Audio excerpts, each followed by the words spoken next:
হচ্ছে, কিন্তু জনগণ ঋণের দায়ে ডুবে আছে। কথা বুঝছো? তো আমি মনে করি যে কষ্ট করে থাকা ভালো ঋণের দায় না নেওয়ার চেয়ে। এখন আমরা ঋণের দায় নিয়ে বসে আছি। আমরা তারপরে ওই থেকে দমন করে যে আমি পলিসি তৈরি করছিলাম, 5 বছর তো ছিলাম, আমরা তো 17 বছর ছিলাম না।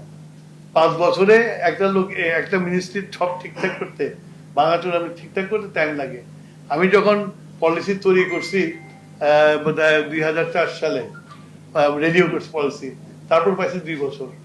তো তখন তো ওই টেন্ডারে যে শেষ করতে পারিনি, কিন্তু যে পলিসি করে গেছিলাম তাহলে দায়ের মধ্যে পড়তো না যে 35% বিদ্যুৎ যাবে প্রাইভেটের হাতে, 65 গভর্নমেন্টের থাকবে। কারণ গভর্নমেন্ট উইল বি সিচুয়েশন যে কন্ট্রোল করতে পারবে। এখন তো আমার কন্ট্রোল নাই, এখন তো 82% হলো প্রাইভেট হাতে। তো আমি জনগণের যাতে লোড না হয় সেই জন্য এভাবে পলিসিটা করছিলাম, তারা মানে নাই, এখন করে গেছে। এখন এটার দায় আমাদের নিতে হয়েছে আর কি, এই যে এত টাকার দায়।